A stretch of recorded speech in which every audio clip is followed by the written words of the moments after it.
Nah, selamat pagi Kak Dela dan semuanya yang ada di sini. Hari ini surprise ya Kak Dela bisa bergabung di kelas kita pagi ini. Nah, Kak Dela ini sedang mengerjakan tugas akhir yang desainnya itu menggunakan desain eksperimen two groups design pretest post-test kalau nggak salah. Betul ya Kak? Iya Bu. Ya. Betul. Nah, Kak Dela ini mau cerita tentang bagaimana proses pembuatan proposalnya. Ya, karena masih gres, ya pastinya Kak Dela ini masih ingat benar gitu ya. Betapa menyenangkannya membuat proposal eksperimen gitu ya, Kak. Iya menyenangkan. Nah, harapannya dari pengalamannya Kak Dela ini, teman-teman yang ada di sini itu bisa mendapatkan insight ya untuk menyelesaikan proposalnya. Nah, Kak Dela sudah melewati mata kuliah ini ya, Kak ya? Iya. Jadi Udah pernah 2 tahun lalu mungkin Bu. jadi sudah bisa berempati ya terhadap teman-teman yang ada di kelas ini ya, gimana sih susahnya dan indahnya gitu ya membuat proposal eksperimen. Nah, nanti kita buka sesi tanya jawab. Nah, silakan bertanya karena Kak Dela ini karena masih gres jadi pasti bisa menjawab pertanyaan-pertanyaan itu. Oke? Nah, mungkin kita mulai aja ya. Kak Dela gimana dulu awalnya bisa dapat ide ya untuk Iya Bu. penelitiannya Kak Dela ini. Sebagai informasi, proposalnya Kak Dela sudah saya sharing di kelas ini, jadi mungkin sebagian besar di sini sudah tahu Kak Dela itu mau meneliti apa ya, tapi persisnya seperti apa nanti bisa Kak Dela ceritakan ya.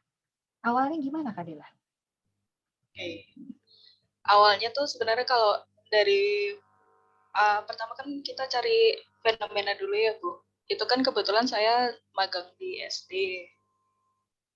Jadi sekalian apa nih kira-kira yang bisa dibuat sekalian untuk penelitian di SD ini. Itu pertama saya ngobrol-ngobrol sama guru-gurunya sih Bu, ada permasalahan apa yang kira-kira mungkin menarik bisa diangkat jadi sebuah penelitian eksperimen gitu. Oh gitu, jadi awalnya itu terinspirasi dengan kondisi di tempat magang gitu ya? Kalau boleh tahu Awalnya kondisinya sih waktu itu begitu. gimana tuh? Waktu itu kan diceritakan kalau ada permasalahan memahami bacaan ya Bu. Jadi di SD tempat saya magang itu nggak cuman ada anak-anak yang reguler gitu Bu, tapi ada anak-anak ABK juga gitu. Jadi mereka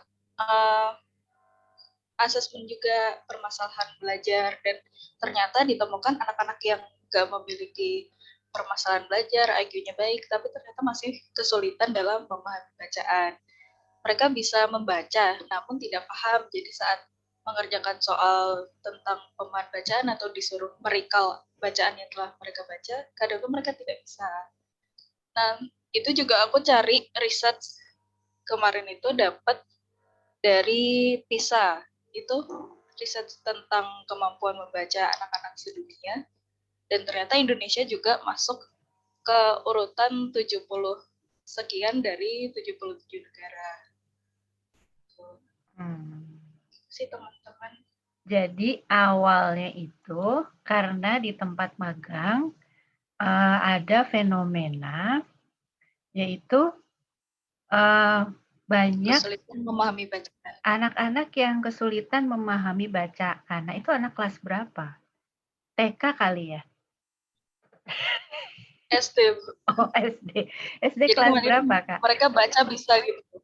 Bacanya bisa Dari gitu. kelas 3 ke atas. Ya, kalau kelas 1, 2, sama 3 awal kan mereka masih belajar gimana cara membaca. Itu kebanyakan kalau udah kelas 4 ke atas, bacaan itu kan mulai kompleks. Jadi mereka cuma bisa membaca tahu ini katanya dibaca apa, artinya apa, tapi nggak paham maksudnya apa. Oh gitu. Jadi bisa membunyikan huruf-huruf itu gitu ya, tetapi ketika ditanya inti dari bacaannya itu mereka bingung gitu ya. Ya, Poinnya itu ya. Oke. Nah, kemudian dari fenomena kan itu ya, itu namanya fenomena ya. Dari fenomena itu apa yang Kak Dela pikirkan gitu untuk wah ini bisa jadi sebuah penelitian itu bagaimana sampai bisa prosesnya sampai bisa ke sebuah proposal itu? pertama sih mulai cari-cari teori tentang memahami bacaan. Kira-kira apa aja nih yang faktor-faktor yang bisa mempengaruhi seseorang itu gagal untuk memahami bacaan, apa proses kognitif yang ada dalam seseorang membaca dan memahami bacaan.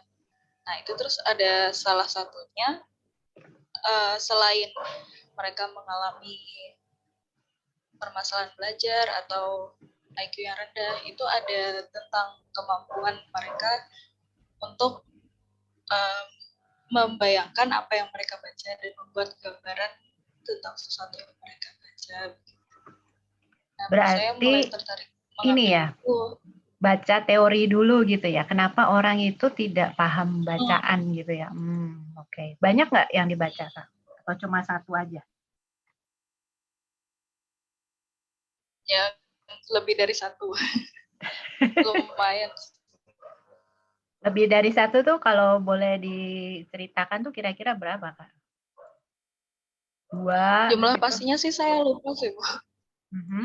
Tapi lumayan banyak. Jadi uh, ada satu cari yang terlengkap dulu lah ya, disebutin segala macam. Nah, terus ada yang tentang bagaimana membayangkan itu, terus langsung cari lagi yang tentang apa sih proses membayangkan itu dan gimana perannya dia saat orang membaca, itu juga dicari. Oh, Gitu sih. yang dibaca apa, Kak? Buku atau artikel ilmiah ya yang ada di jurnal mungkin gitu? Atau blog-blog gitu, apa yang dibaca? Artikel ilmiah semua. Semua artikel ilmiah, nggak ada Awalnya sih buku gitu? kalau untuk mencari-cari gitu pertamanya blog-blog dulu sih, Bu. Kayak blog dari apa? Psychology Today gitu. Itu kan ada referensinya. Terus aku mulai cari artikel-artikel dari referensi itu. Jadi awalnya sih bisa pakai blog-blog, tapi blognya juga nggak sembarang blog nih kelihatannya ya. Psychology Today itu kan bukan Iya.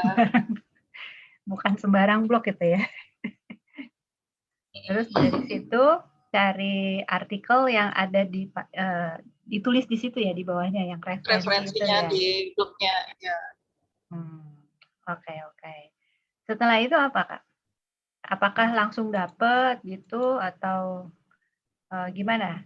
Sampai akhirnya kesimpulannya tuh jadi penyebabnya apa sih gitu gitu. Gimana itu prosesnya? Ya kan banyak Ibu teori-teori penyebabnya orang gagal memahami bacaan, apa proses kognitif yang ada saat mereka membaca itu ada teori. Terus ada satu yang menjurus ke tentang bagaimana mereka membayangkan bacaan yang mereka baca. Itu terus ya aku cari-cari lagi tentang membayangkan itu. Terus riset-riset sebelumnya tentang teknik dalam membayangkan apa yang mereka baca itu juga aku baca. Jadi sebelumnya memang udah ada riset terdahulu yang meneliti tentang topik ini juga. Cuman um, apa ya kayak um, berbeda gitu. Ada yang mereka memberikan intervensi berupa pelatihan, ada yang enggak. Jadi itu beda-beda intervensinya. Berarti kalau boleh saya simpulkan ya, Kak, sebenarnya prosesnya sampai yang tadi diceritakan itu awal mulanya adalah menentukan target subjeknya ya, yang mau diteliti itu kan, yaitu anak SD ya. SD kelas 3 sampai 6 ya? kalau tadi Iya, ceritanya. tapi saya fokusnya di kelas 5. Oh, di kelas 5. Tapi itu setelah melalui pergumulan kelihatannya ya. Tadi kan fenomenanya Iya, yang diamati itu di partisipannya itu kelas 3 sampai kelas 6 gitu kan ya? Kalau tadi saya dengar ceritanya kalau gitu di kan? sekolah Fenomenanya itu. Jadi target partisipan yang mau jajaki lebih lanjut adalah yang sesuai fenomena tadi kan? Dari kelas 3 sampai kelas 6 awalnya gitu ya. Setelah itu membaca ya, oh ya teori. Bu. Oh, gimana? Nah, dari teorinya itu kan saya mulai mencari juga kira-kira seseorang itu mulai membaca masuk ke level pemahaman baca itu usia berapa. Nah, itu ada di teori mulai dari kelas 4 SD. Tuh. Jadi saya awalnya tuh mau ambil kira-kira kelas 4 sama kelas 5. Tapi ini sekarang dituju ke kelas 5. Oke, berarti setelah menentukan target partisipannya kira-kira di antara usia berapa, kelas berapa gitu, terus kemudian membaca teori-teori yang berkaitan dengan variabel terikat itu berarti kan ya? Variabel terikat pemahaman bacaan kan ya? Dari situ bisa memahami kenapa sih orang punya masalah memahami bacaan, tahu juga intervensi-intervensi yang sudah dilakukan oleh orang lain, begitu ya, untuk meningkatkan pemahaman bacaan anak. Terus kemudian, apalagi tuh Kak, informasinya tadi? Oh, pemahaman bacaan itu mulai umur berapa gitu ya, atau kelas berapa Ya, gitu ya tadi ya. Nah, itu yang mengarahkan ke penentuan target subjek selanjutnya itu akan ambil yang mana dari kelas 3 sampai kelas 6 itu, gitu ya? Setelah membaca iya itu ya. begitu Bu. Oke, kemudian akhirnya memilih variabel bebasnya gimana ceritanya itu, Kak? Akhirnya memutuskan Memilih untuk variabel bebasnya ya itu tadi Bu, dari memutuskan untuk memilih mental imagery atau membayangkan itu ya Bu. Oke. Jadi mungkin saya share screen sebentar ya untuk membantu pemahaman. Ini adalah judul dari proposal Kak Dela nih. Kelihatan nggak sih? Belum muncul. Belum muncul ya? Sekarang udah? Kelihatan nggak sekarang? Udah. Nah, jadi yang tadi diceritakan tuh, ya, mulainya dari ini, fenomenanya itu adalah kesulitan memahami bacaan. Nah, teks eksposisinya belum ya, baru memahami bacaan itu fenomenanya awalnya gitu kan ya. Pada siswa kelas 3 sampai 6. Itu awalnya gitu ya Kak ya.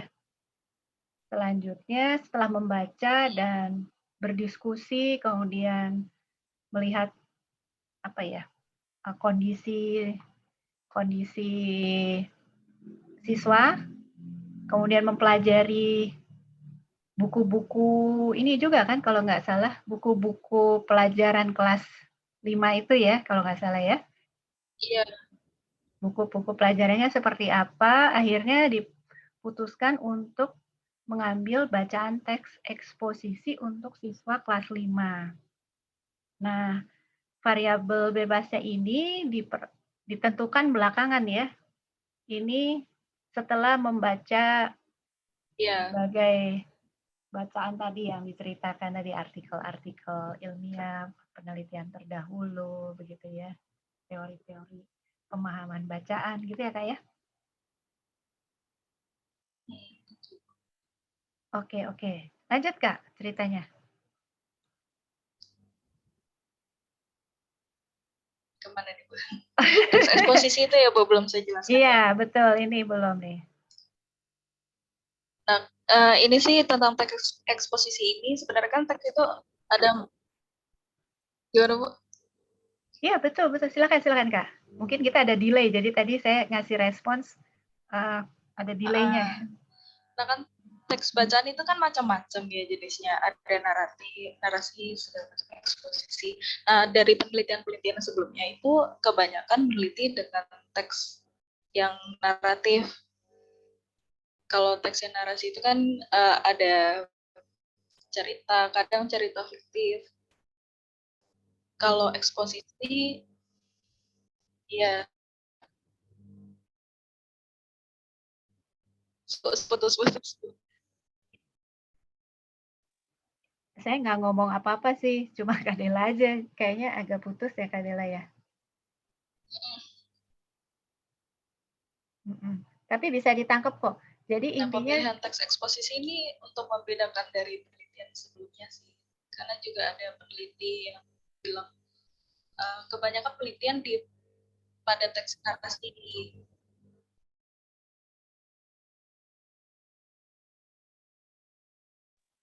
jadi ini dipilih teks eksposisi ini untuk membuat jadi penelitian yang berbeda dengan penelitian yang sudah ada gitu ya Kak ya.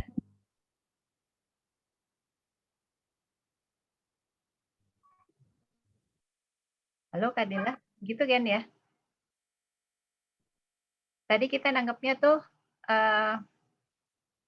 teks eksposisi ini belum ada penelitiannya, yang sudah ada itu teks narasi. Jadi ini adalah variasi gitu, aplikasi gitu. Iya, Jadi baru. karena juga melihat kayak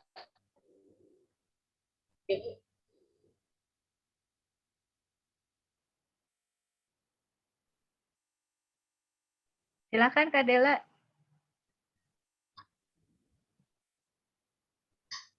Iya, sebenarnya udah ada tapi belum banyak dan beberapa yang pakai eksposisi itu tidak disesuaikan dengan pelajaran kelas gitu.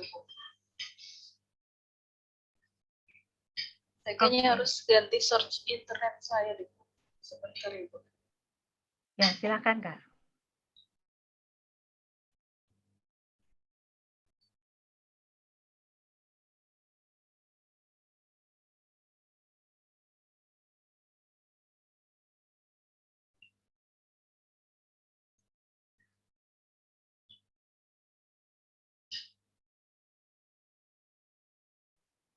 Nah, sambil nunggu Kak Dela, teman-teman yang lain gimana?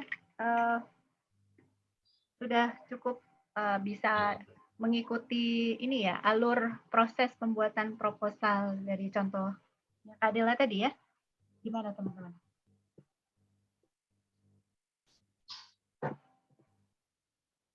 Oke, ini Kak Dela udah kembali lagi nih.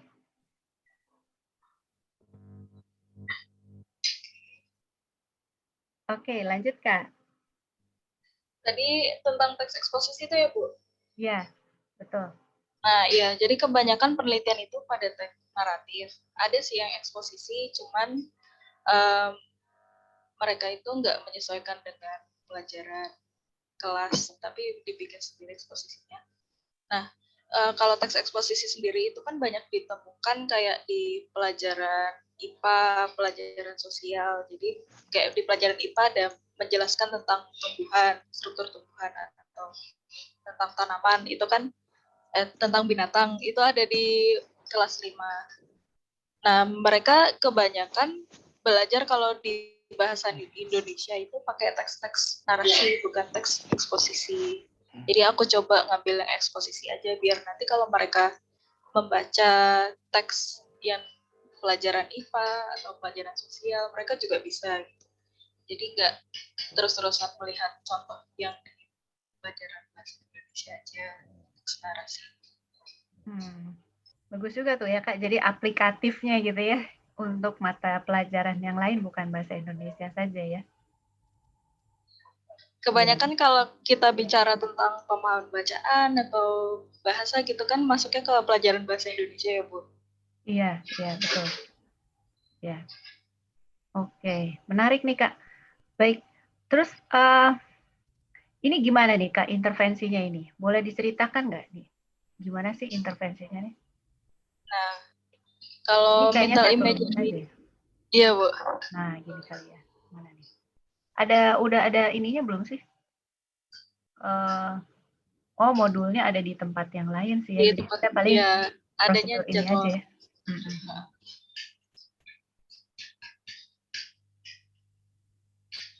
Jadi mental imagery itu gimana mereka membayangkan apa yang sedang mereka baca.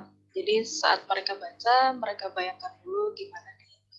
Jadi itu nanti waktu saat mereka selesai membaca, bayangan itu masih ada untuk merikal saat menjawab pertanyaan tentang bacaan itu. Mereka bisa lebih mudah untuk merikal dan tahu juga inti bacaannya itu apa. Nah, ini juga aku baca-baca dari jurnal-jurnal terdahulu. Ada yang intervensinya ini cuman memberikan instruksi. Jadi saat mereka baca, diberi instruksi untuk, ayo coba kalian membayangkan apa yang kalian baca. Tapi tanpa pelatihan, jadi hanya sebuah instruksi aja. Nah, terus ada juga yang dengan pelatihan sebelumnya. Mereka diberi teks, misalkan ada mobil hijau berjalan dengan cepat di jalan yang berkelok-kelok. Nah, mereka dibantu untuk membayangkan itu. Sampai beberapa kali akhirnya mereka bisa melakukan kegiatan itu sendiri, baru nanti dites. Kalau yang awal tadi, saat mereka dites, diberikan instruksi untuk membayangkan, tapi tidak ada pelatihan sebelumnya. Nah, aku juga pelajarin dari penelitian-penelitian itu, kira-kira mana nih yang bisa diambil yang lebih baik, apakah cuma instruksi atau ada pelatihan atau mungkin digabungkan dua-duanya gitu sih Bu. Akhirnya memilih yang mana nih? Digabungkan atau ada pelatihan dulu? Yang mana nih akhirnya? Iya, penelitian terdahulu juga beberapa kan nggak ada pelatihan. Nah, ini saya pilih yang ada pelatihan dulu karena kan anak SD ya. Mungkin mereka kalau diberikan instruksi, coba kalian bayangkan, tapi membayangkan itu gimana atau konsepnya apa kan mungkin mereka nggak ngerti. Jadi perlu ada pelatihan dulu, apalagi untuk mereka bisa melakukan itu sendiri kalau ada yang tidak melakukan. Jadi gitu Bu, saya pilih ada pelatihannya dulu. Ada pelatihan dulu ya yang dipilih ya. Jadi ini ada trainingnya dulu ya, mental imagery training ini ya. Oke. Nah kemudian kenapa pemilih ada ini kan 2 kelompok berarti ya? Iya. Nah ini ada kelompok eksperimen dan kontrol. Ini gimana proses pemilihannya? Apakah ini berkaitan dengan variabel-variabel sekunder yang mungkin muncul gitu sehingga akhirnya memilih desain 2 kelompok ini, gimana nih ceritanya? Ini sih karena kan kalau sekolah itu setiap hari mereka belajar ya, jadi tanpa ada pelatihan tentang mental imagery ini, bisa aja ternyata nilai mereka menjadi bagus di akhir karena ada gimana sih cara membaca segala macam.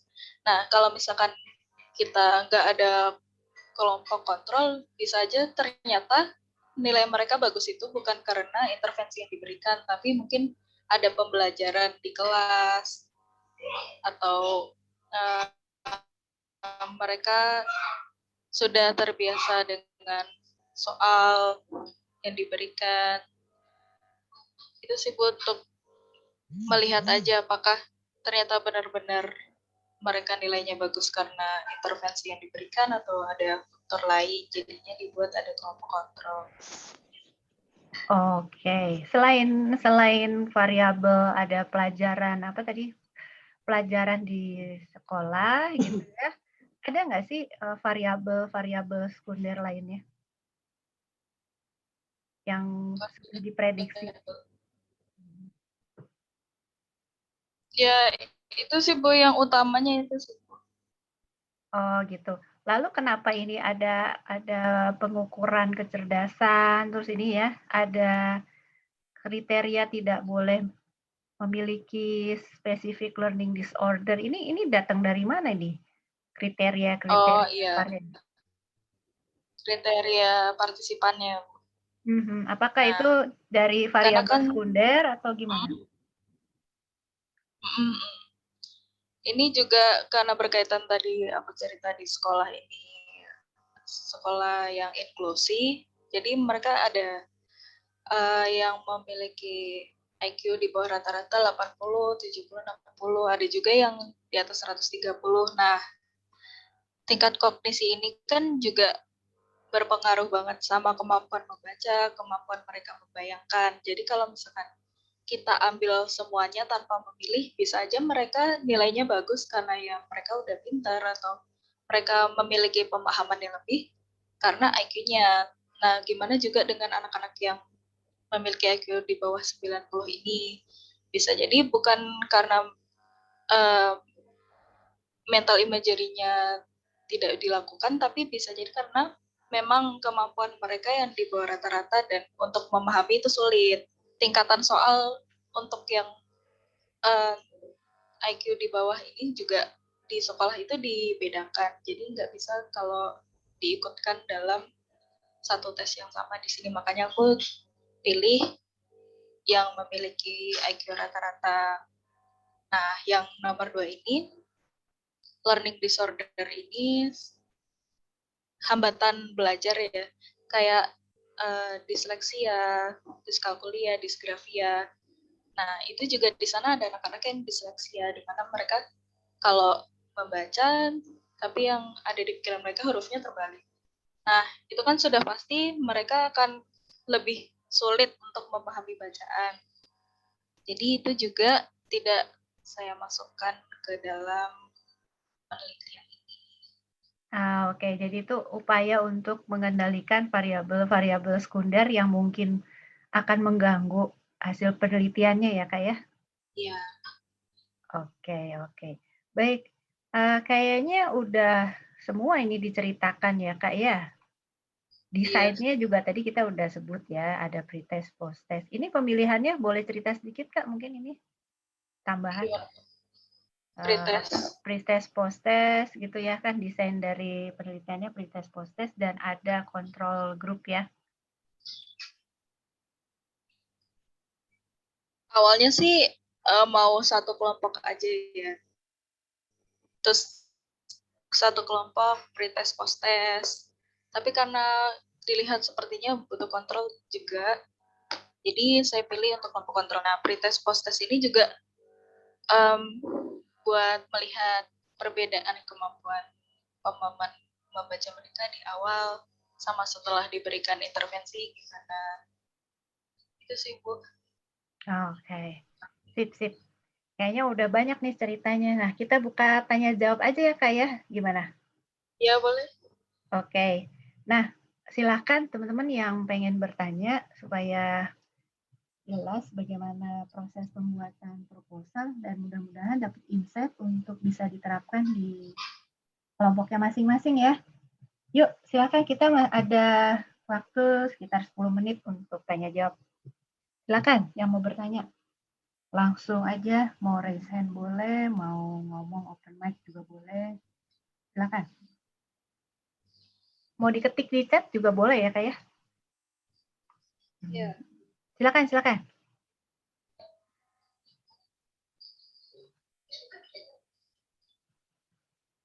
Yuk, ada yang mau bertanya atau mungkin mau konsultasi juga boleh. Konsultasi proposalnya. Mau dibandingin gitu juga boleh. Silakan. Variabelnya sekarang ditentuin kayak kelas saya dulu apa gimana? Enggak, enggak. Ini boleh pilih sendiri, cuman sarannya kalau bisa supaya tidak mulai dari nol, itu ada kaitannya sama yang alat ukur yang kemarin sudah dibuat di PSP ya. Supaya pengukurannya tidak buat mulai dari nol lagi gitu. Paling enggak kan teorinya udah baca gitu ya. Iya. Karena bacanya banyak ya, Kak ya. Oke, silakan silakan. Ada yang mau bertanya? Yuk. Ditulis di chat juga boleh banget. Detail di chat juga boleh. Mau open mic langsung boleh. Silakan.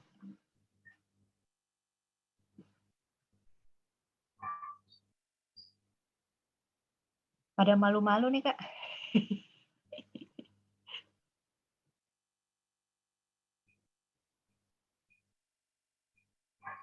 Mari silakan ada yang mau bertanya?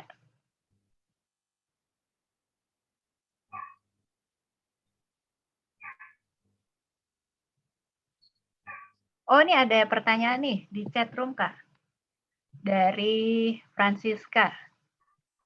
Mau tanya Kak, alasan atau faktor apa saat Kak Dela memakai atau memilih penelitian eksperimen dibanding penelitian lainnya apa? Oh, ini kenapa kok pilihnya kok eksperimen gitu ya? Kenapa nggak apa nih korelasional, kualitatif gitu? Mungkin gitu ya, Siska ya?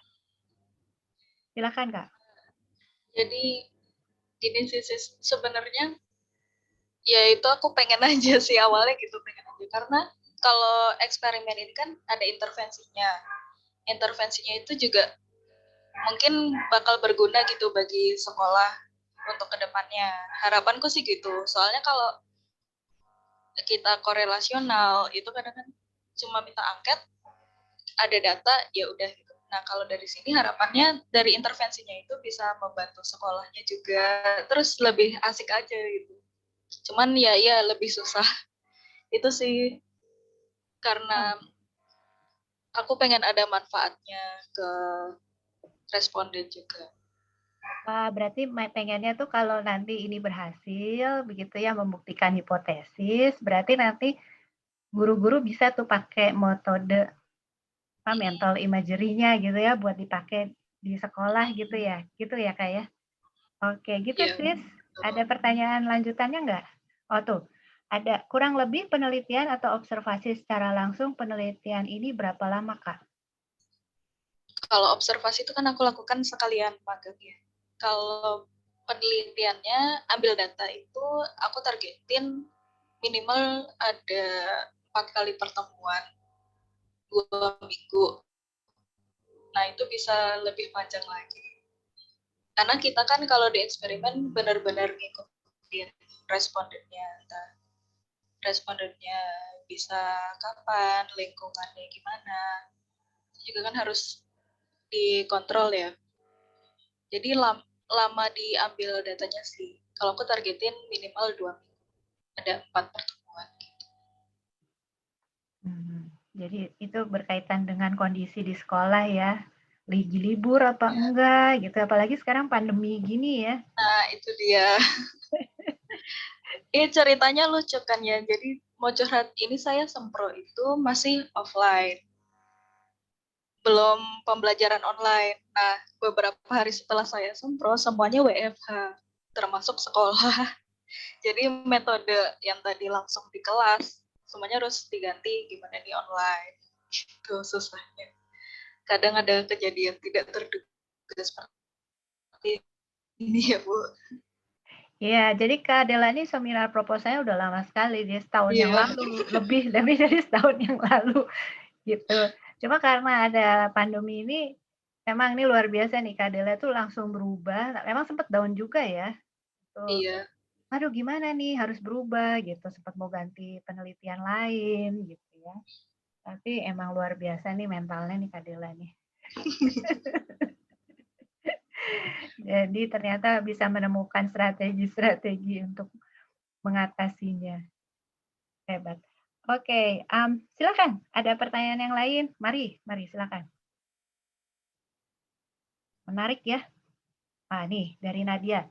Pagi Kak, Ibu, dan semuanya. Maaf mau menanyakan ulang. Tadi mengenai pengambilan partisipan dengan dua kriteria tersebut, dilihat berdasarkan variabel dependent atau sekunder, atau apa ya Kak? Oh, ini mungkin maksudnya yang ini ya, Dek. Yang Ya. IQ tadi.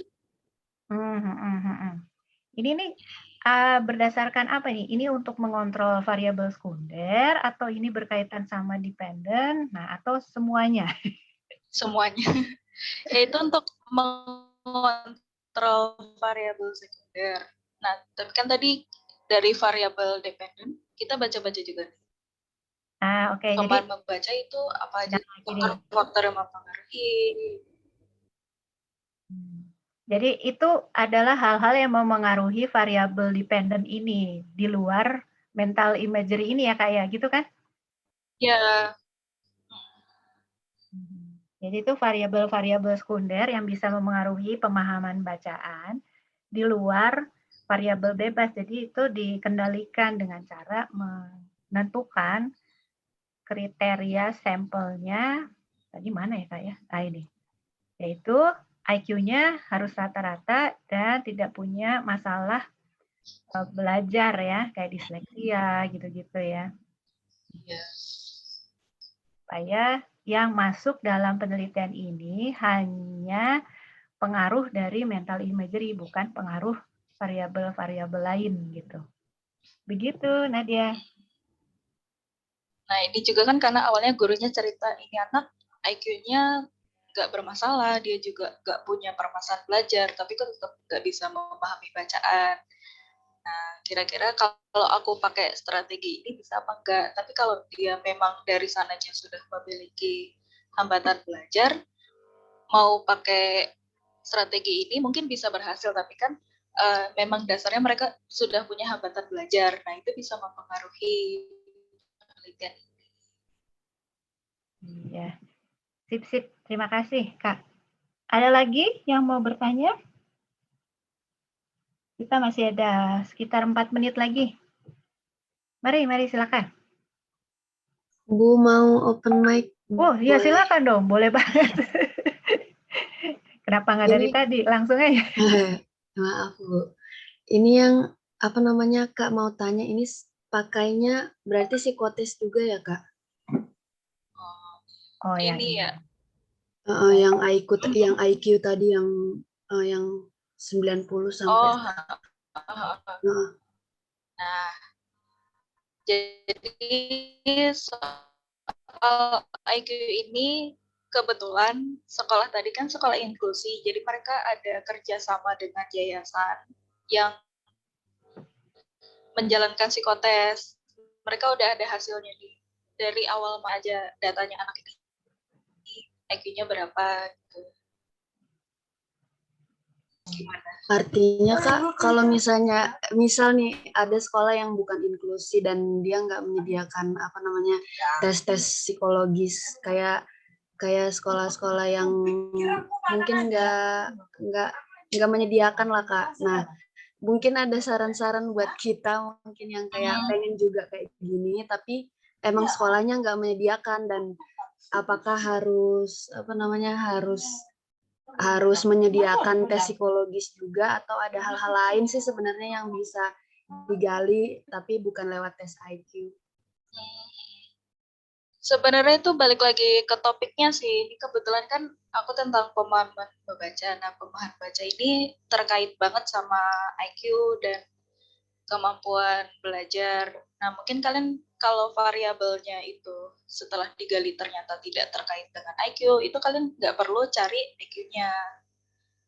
Atau mungkin kalau di penelitianku ini mungkin bisa ya Bu, kayak melakukan pretest, tapi berkali-kali. Jadi kita tahu dulu skor awalnya, tapi nggak cuma sekali. Gimana Bu kalau gitu tanpa adanya tes IQ?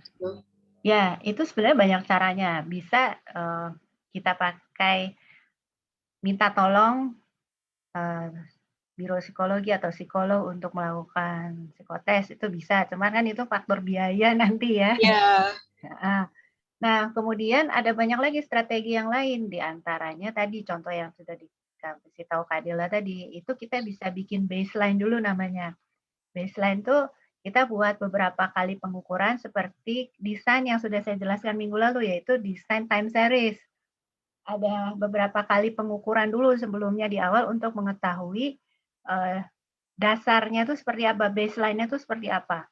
Kondisinya sih awalnya tuh seperti apa. Tapi dari beberapa kali itu kita bisa lihat grafiknya. Tuh, itu yang tadi sudah dijelaskan Kak Dela. Bisa juga kita pakai strategi yang lain yaitu observasi bisa, wawancara dengan guru bisa. Itu banyak kok caranya untuk menentukan kira-kira ini kan variabel sekunder ini kan soal kecerdasan kan. Nah, kecerdasan tuh nggak harus dalam bentuk IQ, tapi kecerdasan tuh bisa dilihat dalam bentuk-bentuk yang lainnya. Gitu. Itu tergantung dari ininya juga apa definisinya yang kita pakai. Gitu sih. Mudah-mudahan menjawab ya, Sis. Oke Bu, terima kasih Bu, terima kasih Kak Dela udah menjawab. Oke, syukurlah. Ada lagi mungkin kita satu pertanyaan terakhir ya, karena udah jam 8.45. Silakan.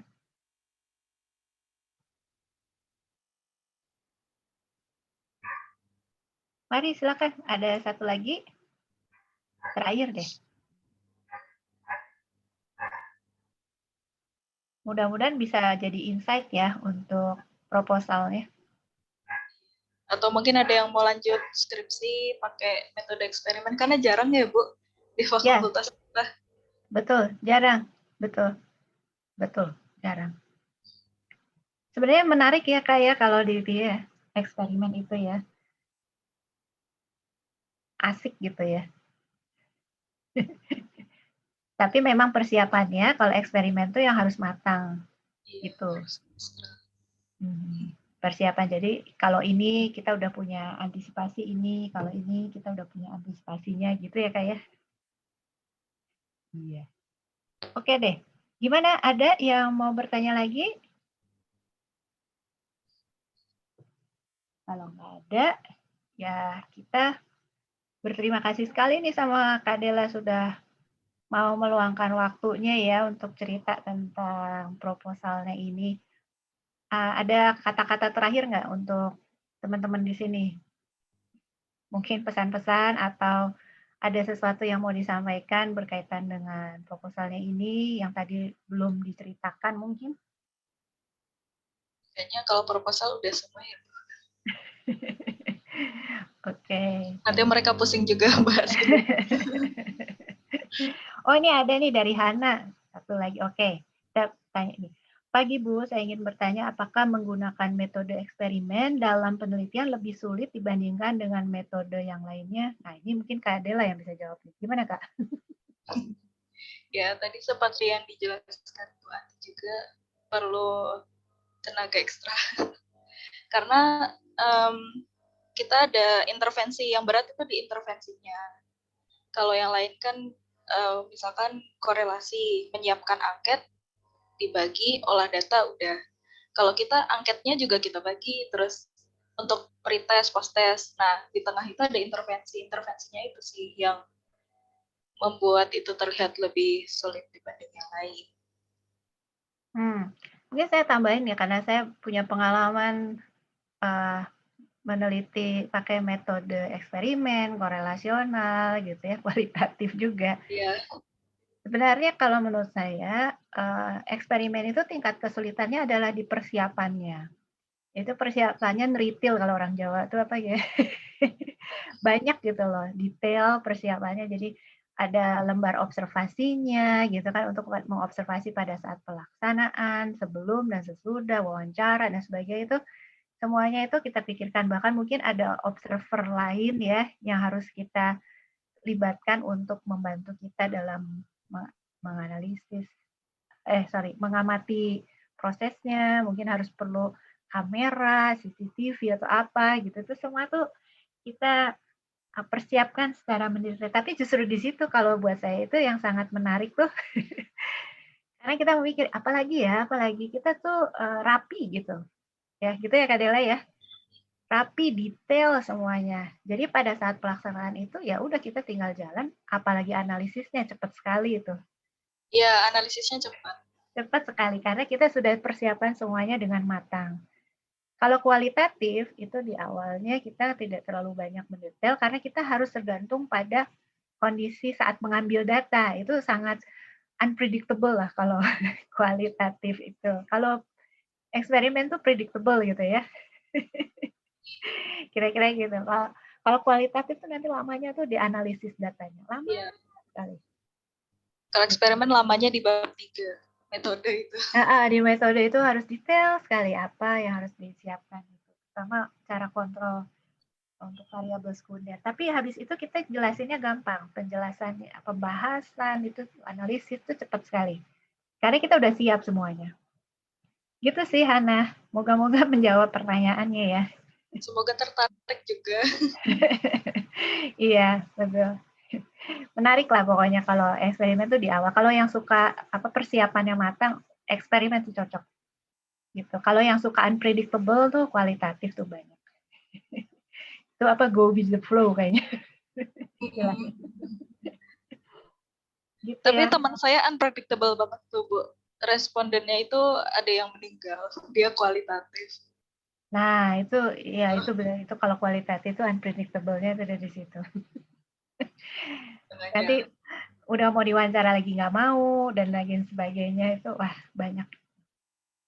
Ya, tiap metode punya masalahnya sendiri-sendiri. Menarik lah. Oke, Kak Dela, terima kasih banyak ya Kak Dela. Tadi Terima ada kasih. kata-kata yang mau disampaikan terakhir? Saya mau menyemangati aja, habis ini tes kan ya, Bu? Iya. Semangat ya teman-teman. Kalau misalkan ada yang belum ngerti, boleh tuh tanya sama Bu Andi. Bu Andi siap menjawab pertanyaan kalian kok. Betul, siap. Betul. Begitu teman-teman sekalian, kita tutup pertemuan sama Kak Dela. Jadi intinya adalah bahwa penelitian eksperimen ini untuk level S1 itu bukan hal yang mustahil, sangat menarik juga untuk dilakukan, ya. Cuma sama seperti jenis penelitian yang lainnya, semua punya kelebihan dan kelemahannya masing-masing. Tergantung dari tujuan penelitian ya yang ingin dicapai gitu. Apakah untuk mau membuktikan intervensi tertentu atau mau menggali, mengeksplorasi ataukah mau menggambarkan. Nah, itu akan menentukan jenis metode atau jenis penelitian yang akan dipakai gitu ya Kak ya. Oke. Nah, kita tutup dulu pertemuan hari ini. Nanti jangan pergi dulu, tapi kita berdoa dulu supaya Kak Dela nanti bisa melanjutkan kehidupannya nih ya Kak Dela. Mau tidur lagi atau gimana? Mau berdoa dan beribadah, Bu. Oke. Hebatnya luar biasa. Baik, apakah ada yang bisa pimpin doa penutup? Nanti habis itu saya akan buat pengumuman untuk kuisnya. Apakah ada yang bisa memimpin doa penutup? Silakan.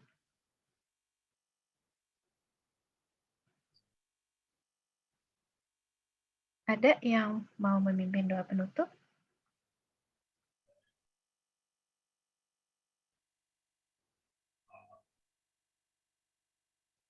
Kak Evin bisa pilih salah seorang, Kak Evin?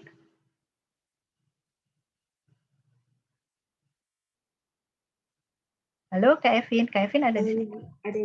Kak Evin bisa tolong pilih salah seorang untuk pimpin doa penutup? Acak-acak dulu, saya mau pilih Tesalonika. Tesalonika. Oke, silakan Tesalonika.